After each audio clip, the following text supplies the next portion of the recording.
Okay, so it's 12:01. Let's get started. Good afternoon, everyone. Welcome to the environmental lecture presented by the American Chemical Society Pittsburgh local section.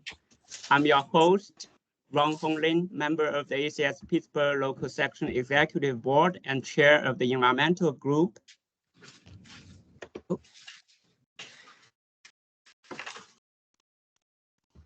Oops. Next slide. What happened?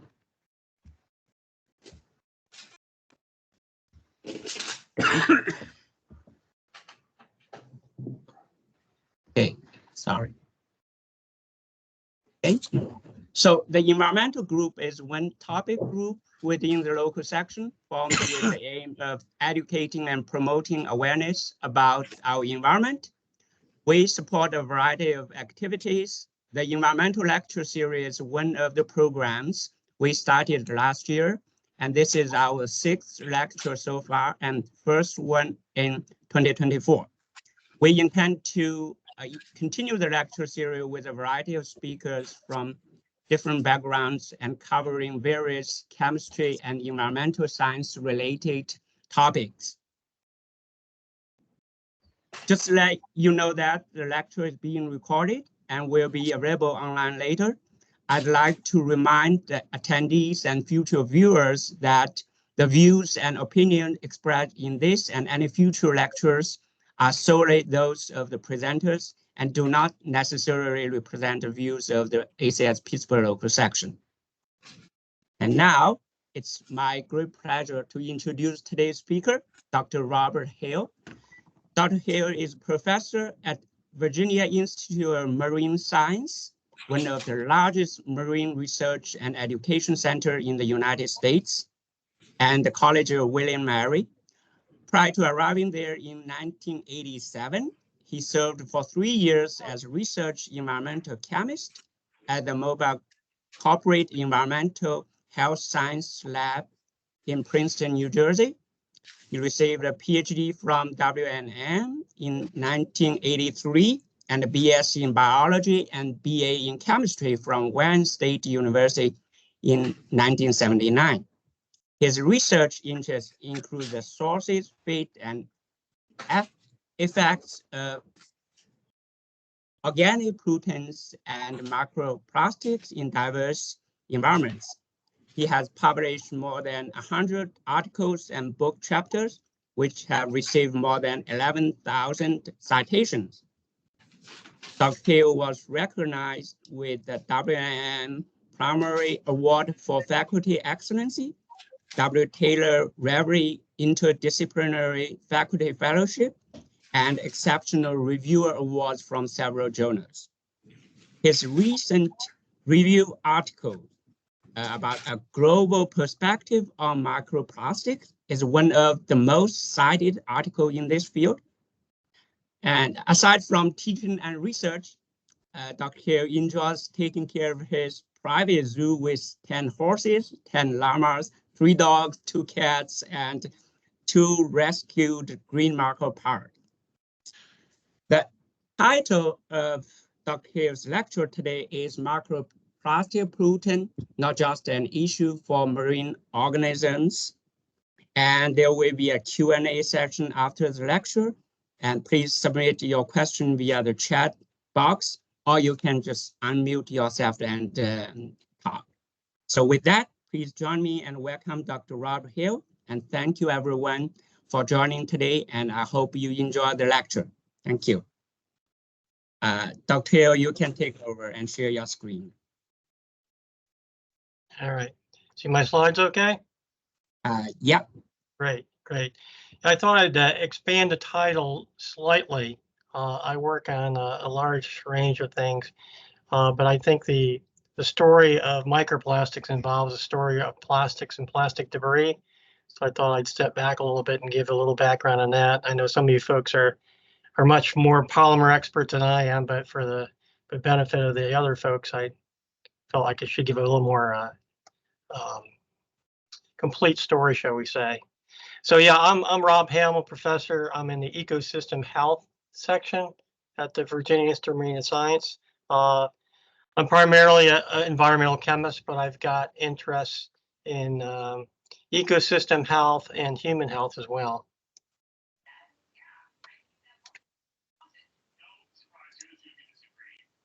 So just a kind of an overview of what I want to talk about. Again, I'm going to talk about plastics in the environment with some emphasis on microplastics, a little bit of information on the uses of plastics, their sources and the amounts. Historically, I've been kind of a source guy. There are folks in my field that just study, contaminants out in the general environment, but I've always been very interested in what materials are used for and how they might enter the environment in the first place. Just a definition of what plastic is. I've asked several of my students who've done, masters and PhDs, on the last day what their definition of plastic was. You get some interesting viewpoints on that, but the Oxford definition was a plastic is a synthetic material made from organic polymers that can be molded into shape while soft and then set into a rigid or slightly elastic form. And when you do that, you start to, cut certain things out from generic environmental plastics. Just by the definition, one of those are really the elastomers. So things like rubber. So the purists don't call rubber necessarily plastic, it's elastomer, but it's really a major polymeric issue in the environment. So I've kind of included that here. I also want to talk a little bit about the environmental fate of plastics.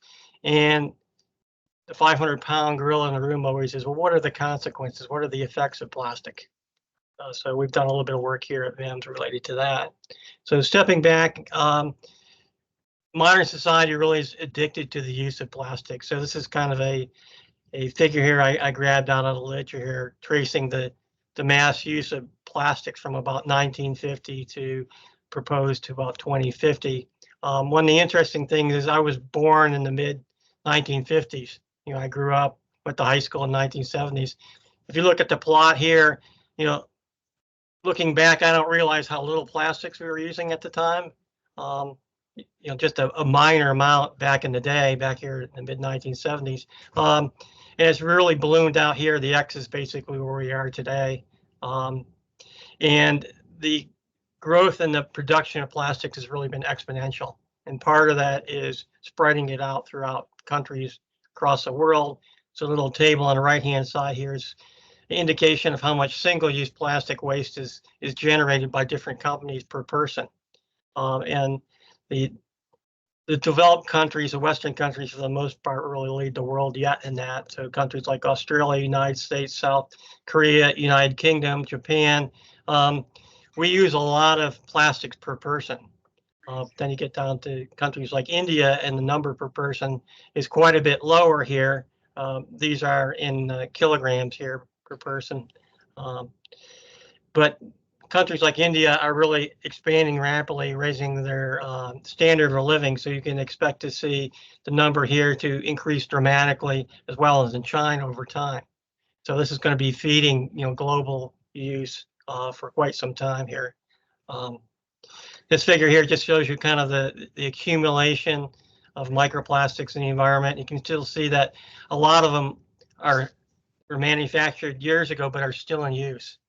Another large amount has been incinerated. Incineration of plastics is typically not the best fate of it.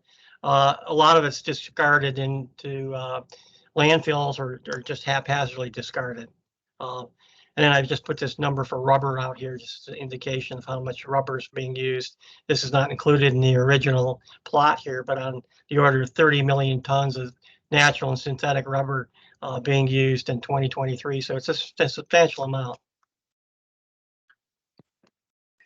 Uses of plastic and elastomers, all sorts of different uses. Again, a lot of the contention related to, let me kill my phone here a second,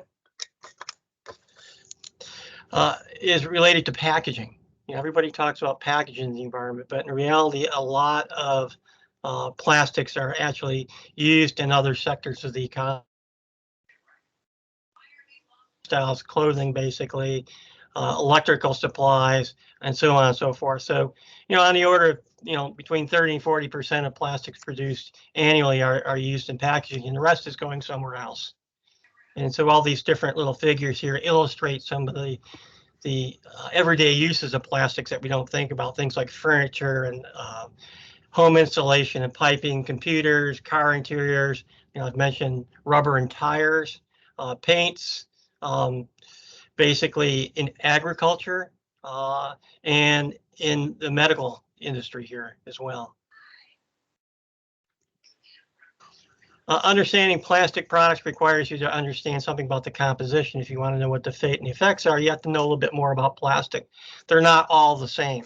The general public kind of treats them as if they're this monolithic material, but in reality, they have a lot of diversity associated with them. So you have to understand how they're made up and what they're used for, and also the fact that a lot of products that we look at as superficial plastic are actually really complex materials.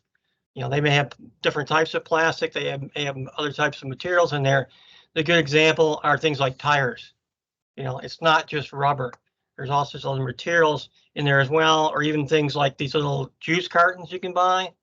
They're not just plastic. They're not just cardboard. They're composites, a lot of different materials, which makes their environmental fate much more complex, as well as dealing with them in a recycling context. So plastics are a assemblage of different types of materials and different types of chemicals. And in that consequence, in the environmental context, they're different than what I call the usual suspects here. I was used to working with things like PCBs and oil pollution and DDT. Plastics and microplastics are really a mix of particulate and chemical concerns. So that makes it, a much more difficult problem to deal with. I mentioned waste handling before. Handling of plastics is a formidable challenge, in part because how much we produce. There's different options for dealing with them. Optimally recycling and reuse is the best, but a lot of it, again, gets burned. A lot of it gets put into landfills. Some of it just becomes litter everywhere. One of the statistics I saw from the city of San Francisco was that it takes about a cent to make a plastic bag. But for them, it took about 17 cents to deal with it as waste. So there's this hidden cost in the use of plastics that oftentimes isn't taken into account. A little deeper dive, plastics. Well, most of us think of plastics consisting of polymers, combinations of monomers. And polymers in general are really large molecules. Most, but not all, are solids. And within different plastics or polymers, the constituent monomers oftentimes differ. So we put them together with different pieces in different ways. There are a number of natural polymers out there, things like cellulose, chitin, latex. These tend to be more biodegradable because basically the ecosystems have had millions of years to figure out how to take them apart. And we also have some other bio-based synthetic materials that we use oftentimes. These often have intermediate biodegradability. Things like cellulose acetate, a derivative of cellulose, is used in things like cigarettes. And that shows, intermediate biodegradability. Things like rubber, which are usually, formed from latex, but are greatly modified.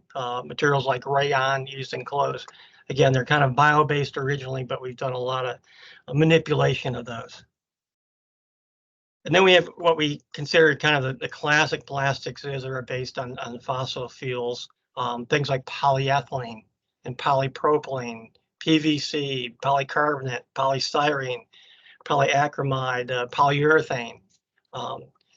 It's kind of interesting. I guess you guys in the Pennsylvania area there have a large augmentation of plastic manufacturing capability. So Shell has come in there and produced a major ethane cracker not too far from Pittsburgh. A lot of the products from this initial production are things like small pellets or nurdles, which are pre-production pellets.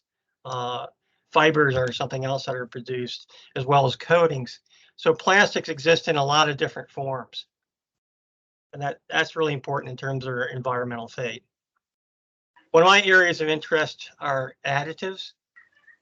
So a lot of different additives are put into polymers to modify their properties as we desire them.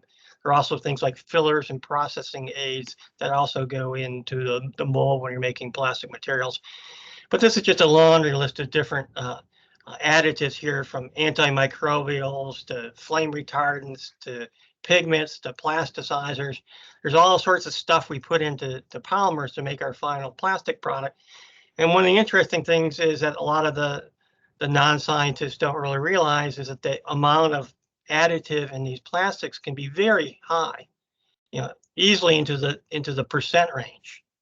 I saw somewhere that certain types of PVC can have upwards of 10 or 20% by weight of phthalates in them to make them flexible. These chemicals were originally oftentimes thought to be locked in the polymer. And we've learned over the years that some of these can basically migrate out. And some of these are actually belong to the so-called emerging contaminants of concern class. So if you're an environmental chemist, oftentimes you've been studying some of these for a while. So I started out around 2000 looking at brominated flame retardants. And I found them in fish, and I was really interested in where they came from. And I quickly found out that they were flame retardant additive used in different types of plastics. I also then became very interested in plastics and microplastics as a source and a transport mode for brominated flame retardants. 6-PPD is an antioxidant that's used in tires. It's now of great environmental concern. Triclosan used as antimicrobial agent. Everybody has PFAS on the brain these days. Used oftentimes as some sort of a surface coating or actually a component of a fluorinated polymer itself. And then the phthalates I've mentioned before.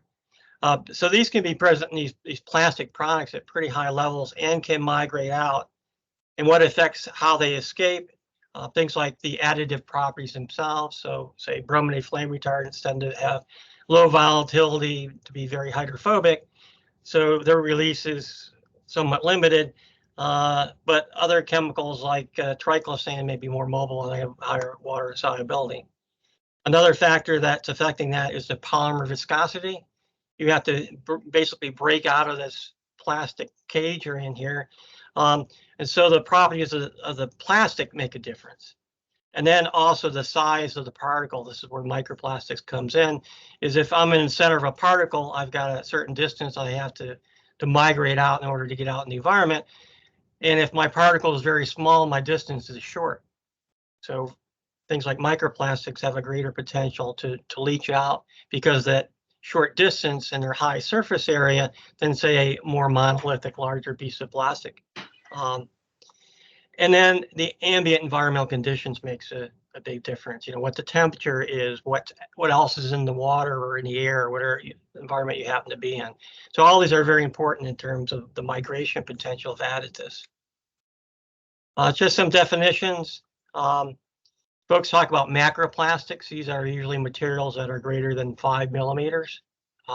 Microplastics are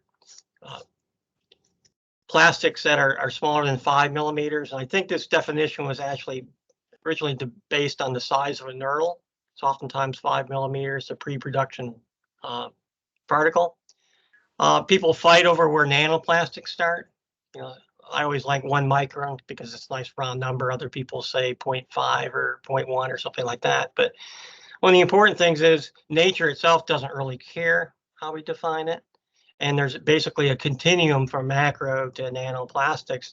And all these materials on the environment will be decreasing in size over time. They tend to weather and fragment, and that's kind of shown here by this plastic bottle falling apart. So the idea of how many, fragments of microplastic are in a sample is kind of, ironic, because over time you may have only one material in your sample, but over time as it fragments, it can be the same mass of material, but you can produce 400 or 4,000 or 4 million particles.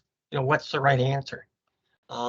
Really, we need to do more mass measurement and not just number measurement, but the literature is plagued with number measurements, which to me mean very little. Little context on size. Human hair is on the order of 50 to 70 microns.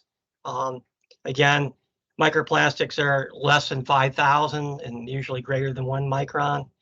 A couple types of air pollutants of great concern are known as PM10, which are basically particles less than 10 micron, which are, within the range of microplastics.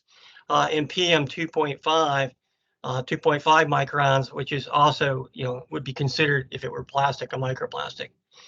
And these are basically defined around what can get into the human lung. I'll talk a little bit about this, but one of my growing interests are microplastics and indoor dust. And that's one of the reasons why I wanted to expand our discussion beyond just, marine organisms. Because my opinion is you and I are the most exposed species. It's not the orcas, it's not the turtles, it's you and I, and that is based on how much plastic that we are surrounded by. And so human health is a big concern. Plastic debris, how does it get in the environment? I've talked a little bit about what we use it for. Things we throw away, single-use containers, obviously we toss those out in the environment. Cigarette butts are one of the most common waste products. Plastic mulch degrades in the environment. Paint falls apart, oftentimes this is polymer-based. We wash our clothes and that basically enters wastewater treatment plants. And things like tire wear.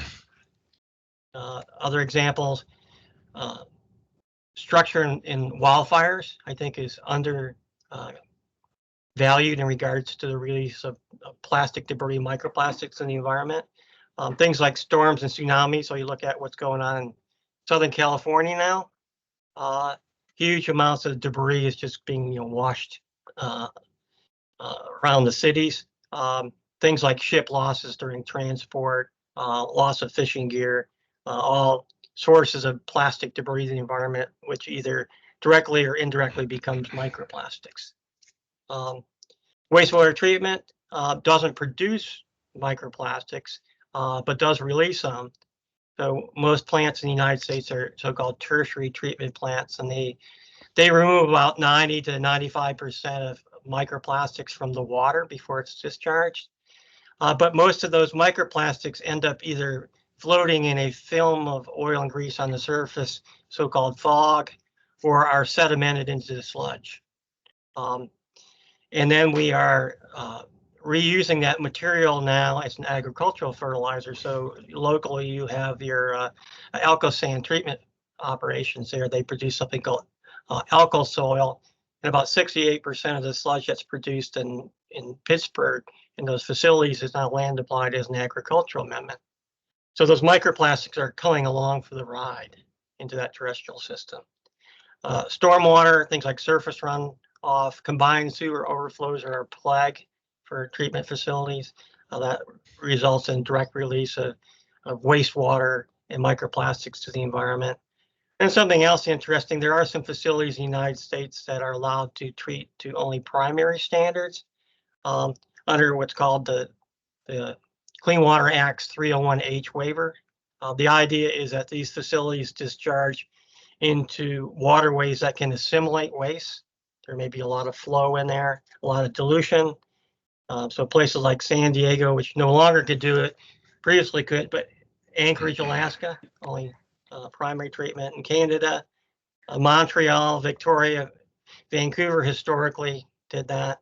And the idea was, well, things like BOD and nutrients can be assimilated or diluted out. But what about persistent materials like microplastics?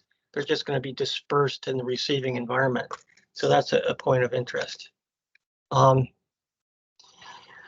We often talk about primary and secondary microplastics. Primary or microplastics made to be small. So those are the things like abrasives that were used in toothpaste. Folks call fibers in textiles primary.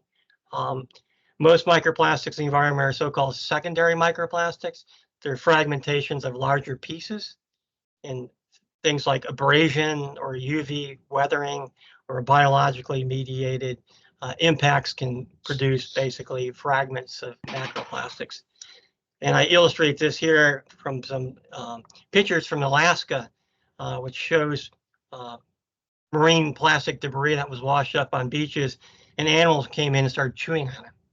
So things like wolves and bears, you can see the teeth marks in here, And you actually see bits of plastic in their scat, in their feces. So these are mechanisms for producing microplastics.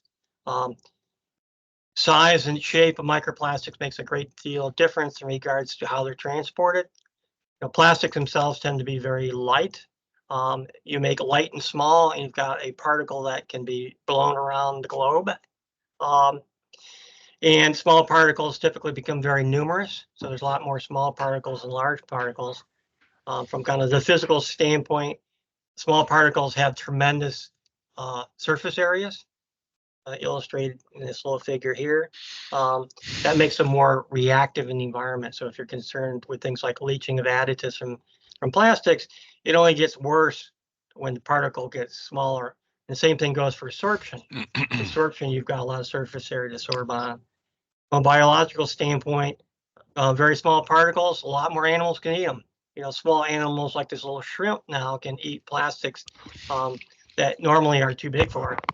And then these can build up in the food chain and have potential impacts further up the food chain. Another aspect are the shape of the particles.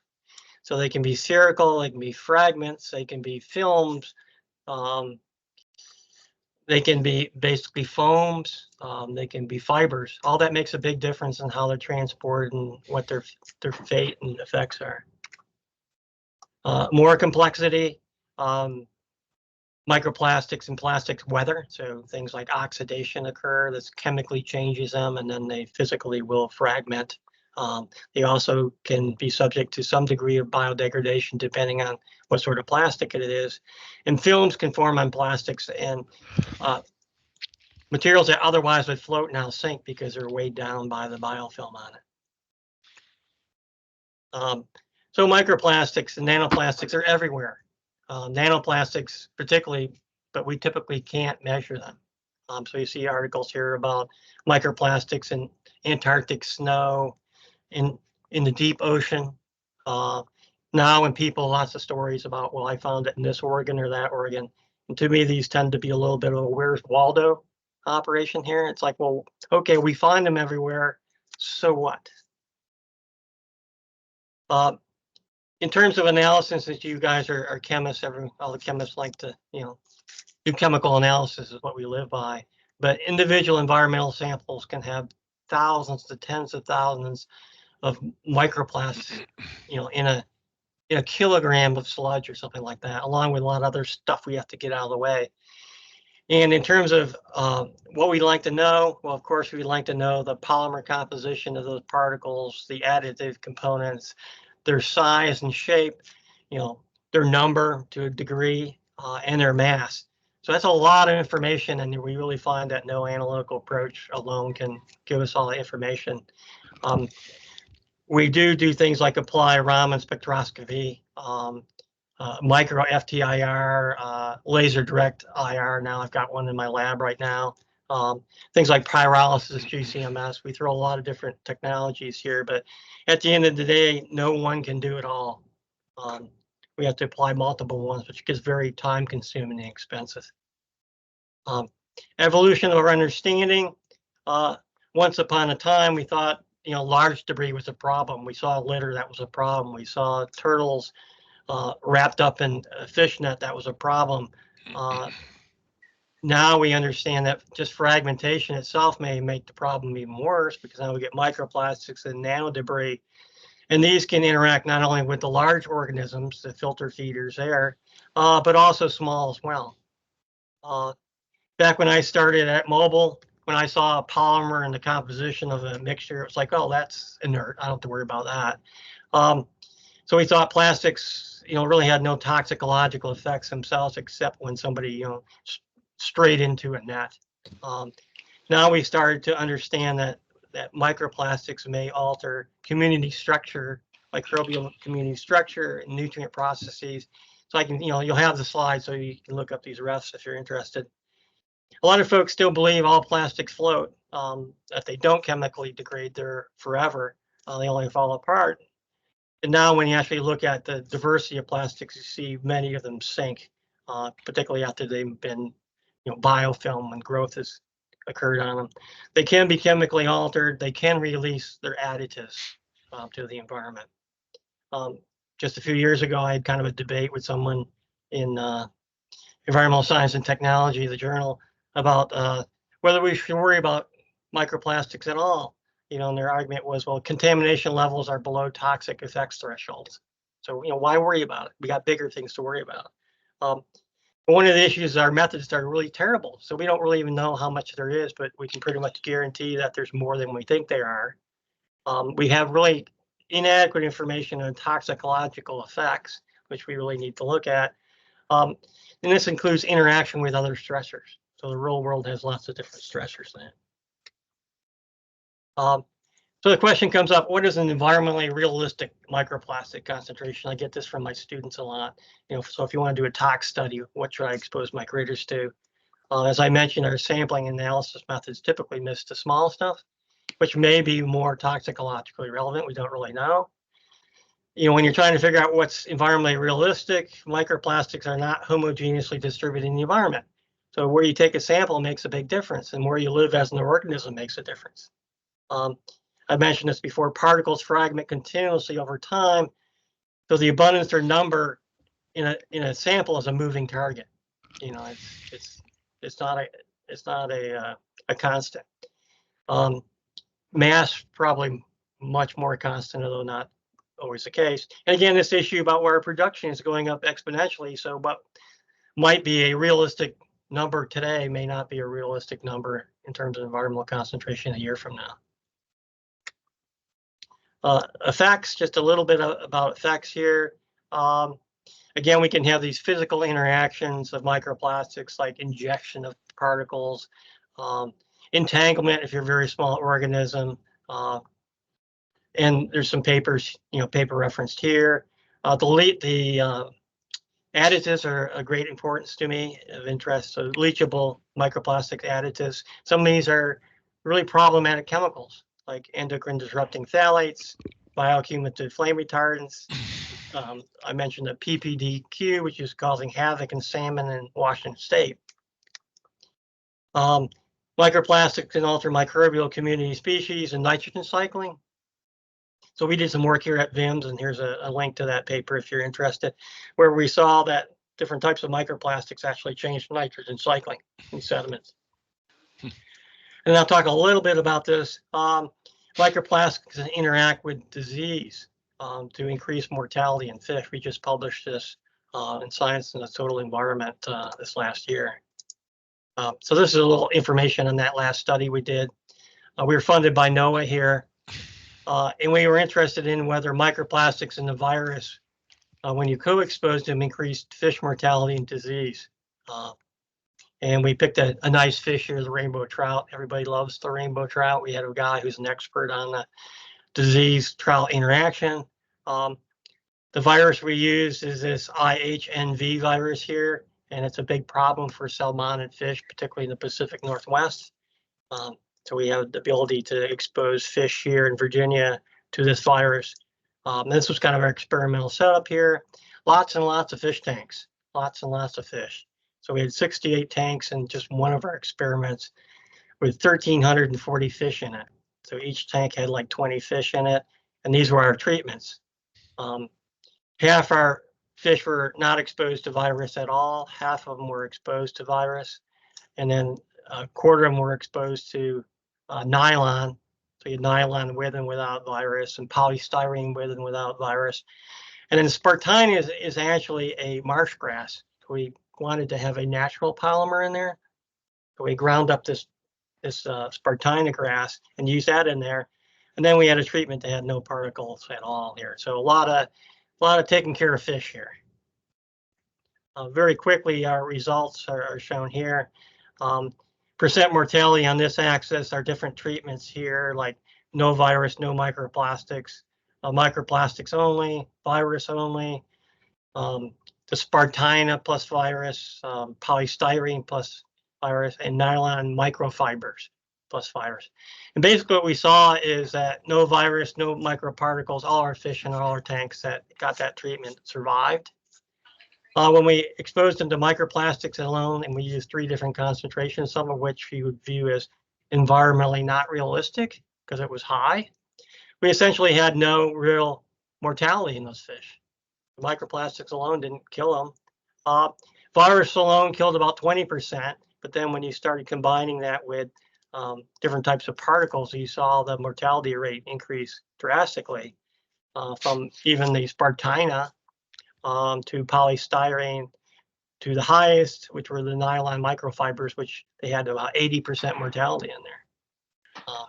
What we think is happening is, in this particular case, that the particles, particularly the fibers, are damaging the gill membranes.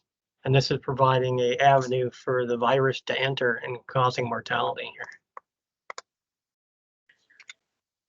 here. So looking at, kind of what we think about in terms of human exposure, a lot of people talk about microplastics and eating, seafood or drinking water. That's kind of the paradigm you see in the media now, that's where we're getting our exposure. And you see studies here, plastic fibers found in tap water from around the world, scaring a lot of folks here. I don't think those are as significant as living in homes where we spend 90 to 95% of our time surrounded by plastic materials with quite a bit of indoor dust in there, a lot of which consists of plastics.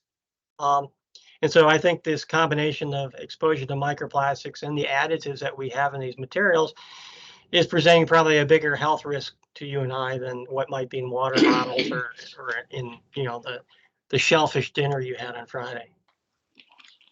So this is kind of a hypothesis. Human exposure is high from microplastics and polymer additives.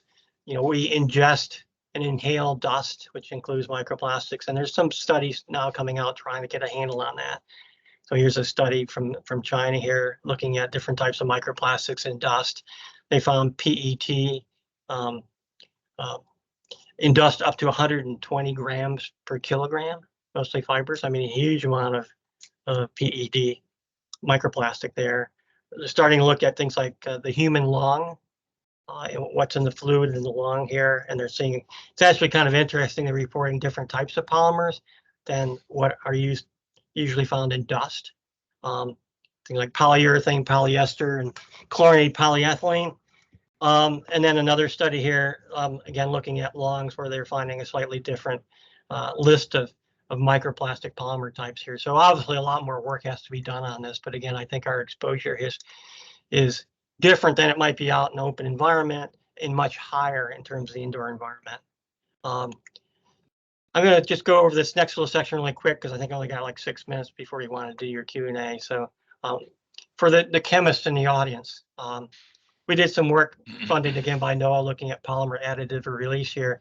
And our interest was really looking at microplastics and the ability of different types of water to leach out microplastics. So we took polyurethane foam in this particular case, we cryo-milled it down into a microplastic size. We put it in a little column here. And we put it in an incubator so we could alter temperature, and then we hooked up an HPLC pump and pumped water of different characteristics through here and collected that here.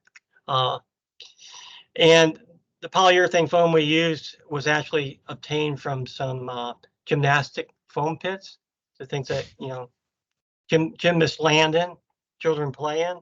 So we were really interested in that. And we found when we analyzed that directly, there was a whole range of different additives in there. A lot of flame retardants.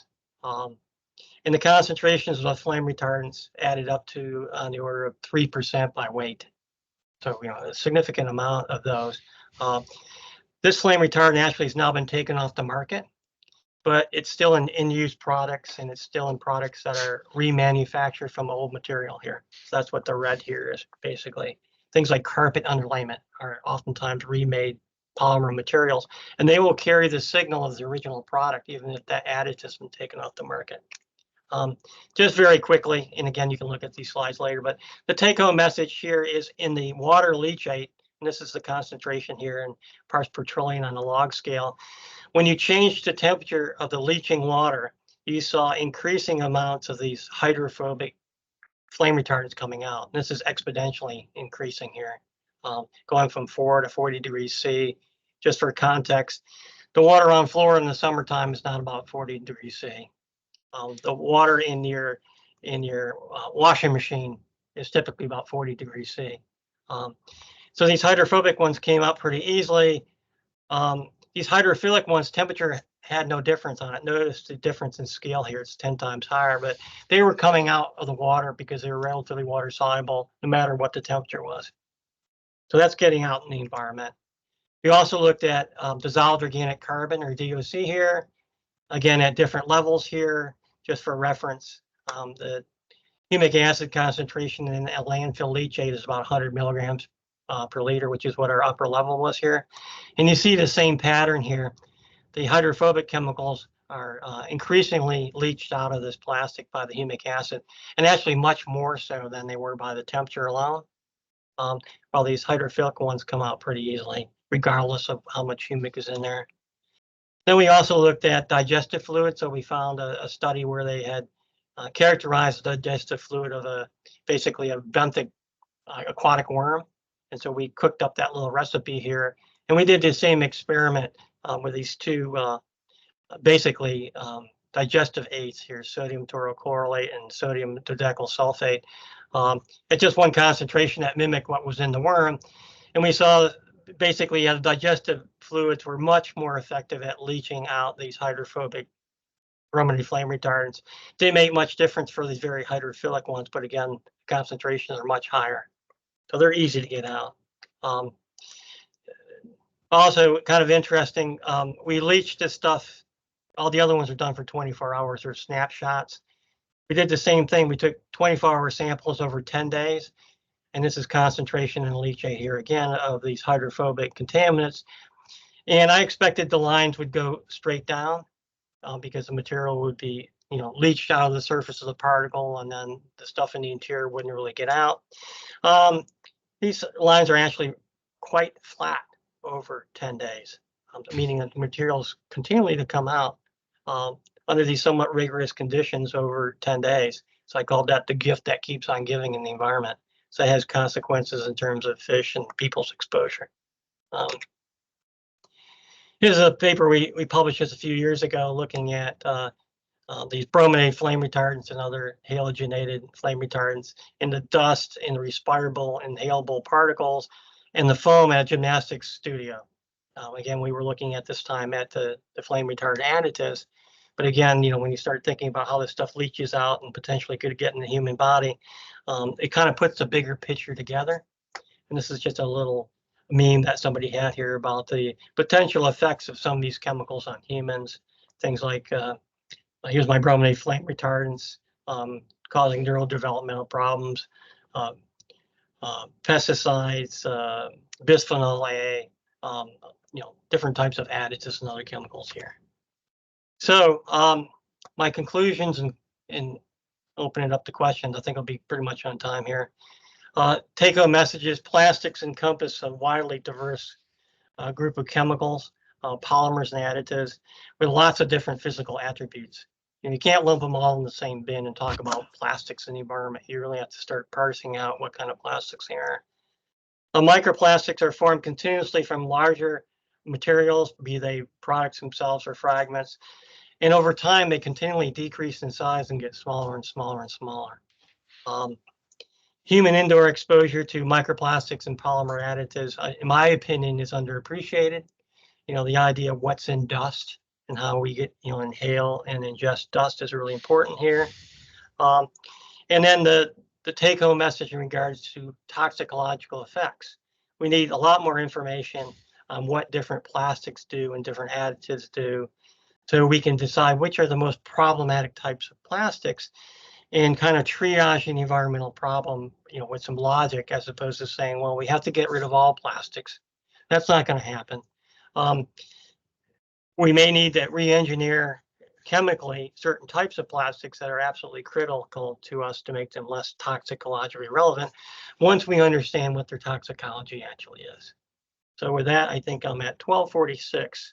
And I'll stop and hopefully entertain any questions you folks have. Thank you.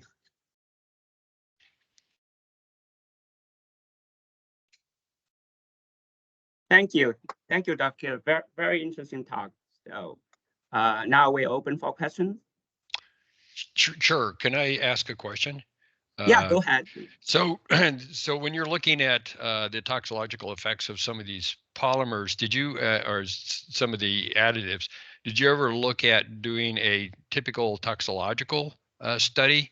Something like where you're exposing the some of these compounds or some of the polymers to, say, hepatic cells. So things that produce P450 oxidases, right? So those are really, really aggressive at oxidizing a lot of different compounds. And so you may end up from a insoluble compound to something that's more soluble and therefore exacerbating some of the more toxicological effects. Yeah, I haven't. Kind of interesting. I did my PhD. I worked on P450. I was very interested in polycyclic aromatic hydrocarbons and in aquatic organisms. I did exposures in the lab with radiolabeled materials back when, you know, it was much easier to do that kind of stuff to follow the biotransformation work. So more recently, I have not worked with like cell cultures and things like that. It's actually something, there's an NIH proposal out right now, and I've been trying to talk my colleagues into collaborating with some folks at the main campus that are doing like long cell culture work to, you know, to look at, you know, different types of materials perhaps more efficiently and, you know, breaking into, you know, specific additives and things along that line. So I haven't really done that, like I say, in 25 years, but I have a strong interest, and it's a very good point in regards to being able to perform rapid and efficient assays of lots of different stuff, but also to look at perhaps with greater ease and efficacy the transformation products that are produced. So yeah, I agree with that suggestion. Thank you so much for your talk. I appreciate it.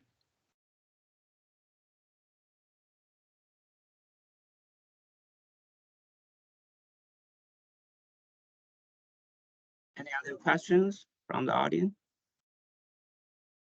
May I ask a question? Oh yeah, go ahead. Dr. Hale, great talk. Thank you. I was also thinking about the microenvironment of the fishes when they're been exposed to the microplastics and to the virus. So I'm wondering if the microplastics create a microenvironment such that the normal conditioning of the fish's physiological environment no longer works effectively to combat the reactive oxygen species. And so in turn, it causes maybe not major organ damage, but enough visceral tissue damage that creates a microenvironment that is susceptible enough for the virus to take hold. So the mechanical damage can set in, and that allows the virus to now take hold in the fishes.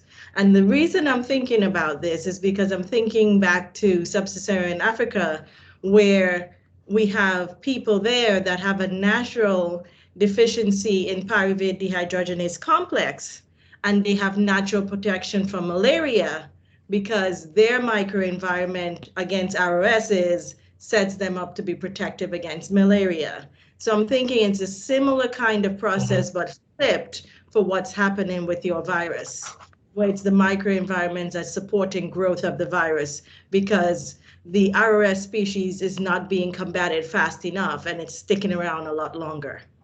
The half time, basically the decay time is not quick enough. Yeah, we had a number of different folks on the team on this project. We had basically a vertebrate pathologist who had done quite a bit of histology, trying to look at the state of the intestinal lining in particular and the gill on this. And we had in the paper we had graded the extent of disruption as a function of exposure. And we did see the greatest disruption with the nylon. But yeah, we kind of expect there could be a cascade of different effects. It's kind of which comes first, the horse or the cart in regards to that. But one of the reasons I kind of had it hidden in my slide, but I had a little image of an exposome up in the corner. Okay. And that really intrigues me. It was the whole idea of kind of the real world scenario is that there's a lot of these different factors that may be contributing, to the ultimate outcome of, increased virulence of the virus. It's one of the problems of working, with the intact organism, that you've got a lot of this stuff going on, which is why, the previous suggestion in terms of looking at like cell isolates is a good one in regards to the fact that, well, now I can reduce these other variables that might be interacting on this as well. It's always a give and take. Ultimately you want to have the summation of all the effects to see whether there's an effect at all. That's kind of my philosophy, and then take it apart. Once you have an effect, you have kind of a model system that, something deleterious is going on. Now let's take it apart and try to figure out a little bit more on why it's happening. So we've got another guy. He didn't work on that particular project, but he has worked on the sediment microorganism consortia work that I mentioned, this other paper we wrote.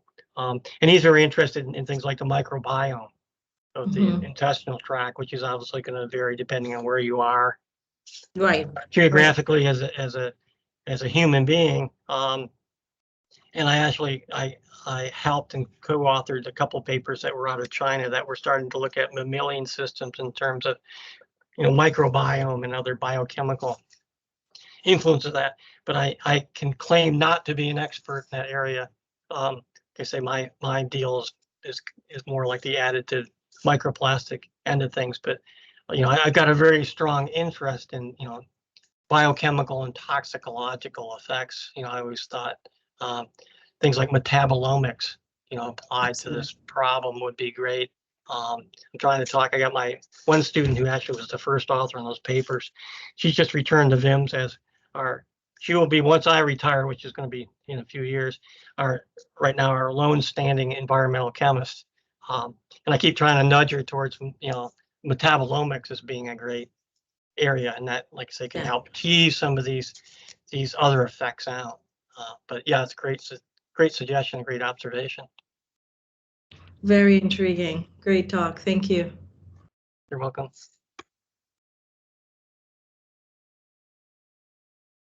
Pierre, can you touch base on the remediation technologies because now this microplastic is a huge problem. So for path forward, what's current status of the technologies, those strategies to address this issue? Sorry, I've kind of lost you in the sound there. Could you repeat it? I heard something about remediation. Yeah, can you touch base on the remediation technologies, strategies for this issue, to address this issue, the microplastic? Yeah, again, not an area I'm necessarily an expert on. I watch, again, my friend who's the microbiome guy.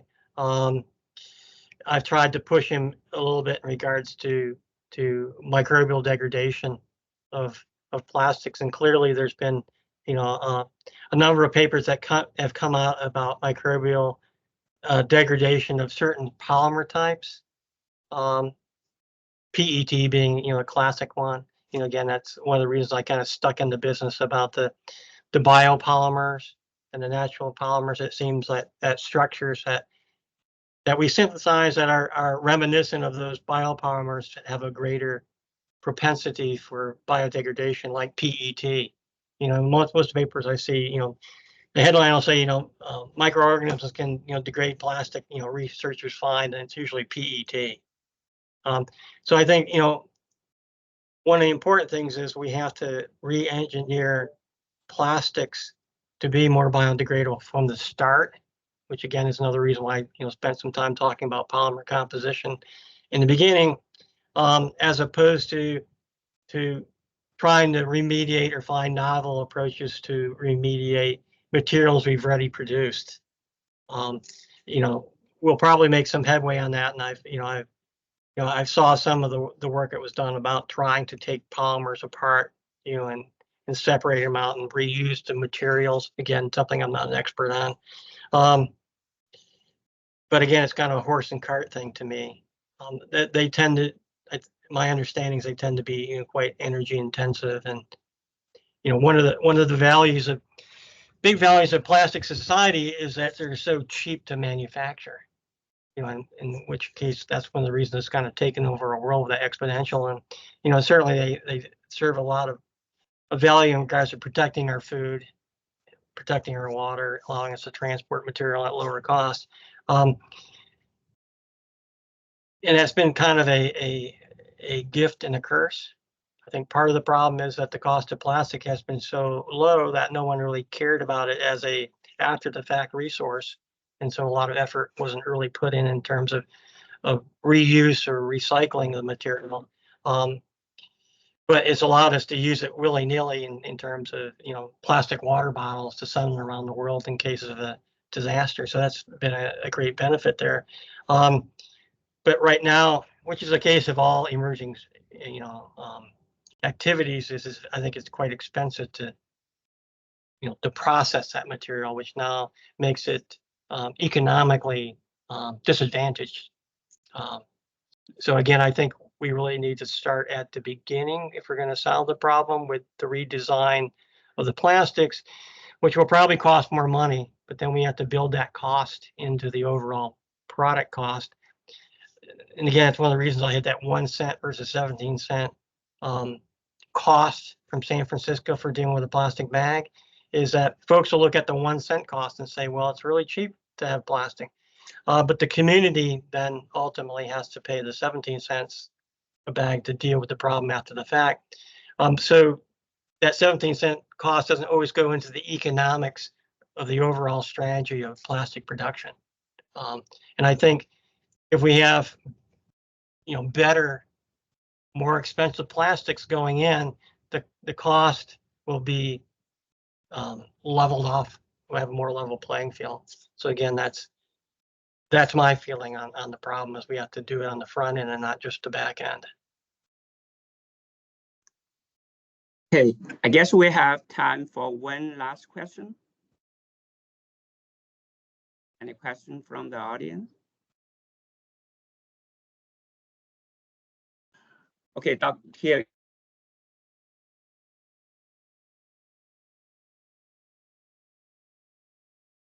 It just froze on me. As well. About the polymer and matrix, and you covered this very complex material involved the additive fillers. So in terms of the environmental, the effect, you think the polymer itself or those additives, the fillers, with causing more problem? Yeah, I mean, first of all, I say they create different problems. And I don't know, because of the diversity of the polymer types and, the shapes and sizes and everything else, and a difference in the diversity of the additives, it's not going to be one size fits all. A blank statement to say that it's the polymer or it's the additive is the problem, I think would be inappropriate, because there's so much diversity. Some additives are innocuous. They have no effect. And other ones are really nasty. So it depends on, what you're putting it in, how much you're putting in, and how easy it is to escape. All those things determine whether an additive is problematic. And I think we got ourselves in a bit of trouble in that, back in the earlier days, like, into the 70s, even to the 1980s, we had this concept that those additives didn't get out, that they were locked in the plastic, and plastic was ever. So we didn't have to worry about them so much. And then we started to realize that the plastic that we use to wrap our food and our water, that some of those chemicals did get out into that media. And so FDA and other entities, started to get more interested in on how toxic those additives were, and did a lot of testing there. But then if you look at things like furniture or electronics, the additives that are used in there, and I'm thinking of things like flame retardants, again, the original thought was they don't get out. Well, now we found out they do get out, and that they're very toxic and bioaccumulative and persistent. So a little bit can be much more problematic than maybe a lot of some additive that was in a single-use plastic container. So to me, that illustrates the diversity of the additive question. And again, we're still trying to unravel the polymer side of it. Whether, polyethylene is better than polystyrene or better than polyurethane, and whether any effects we see is due to the chemical makeup of that, or it's due to the form we make it into. So I didn't mention it, but we did a follow-up study with the nylon, because we saw nylon fiber being most potent. So we got some powdered 6,6 nylon, and we did the exposure again with that, and we did not see that spike in toxicity that we saw with the fiber. So that indicated to us it was the form that was causing, a lot of the problem, not the chemical makeup. But there's not a lot of studies on that. So, there's not really a great answer to your question, which, all scientists are always renowned at saying that. If we ever get in a legal situation on a stand, they hate us because we always say, well, it could be this or it could be that. And it's very seldom, that one little thing. And lawyers hate that. All right, it's 1:02. So I think we stop here. Let's thank our speaker, Dr. Gale, again. Thank you very much. Very interesting talk. Well, thank you. If people have questions, they can send me an email and I'll, try to answer them. Thank you. And I hope to see you everyone in our next lecture. Thank you very much. Have a good day. Thank you. Bye-bye. Thank you. Bye. You're welcome.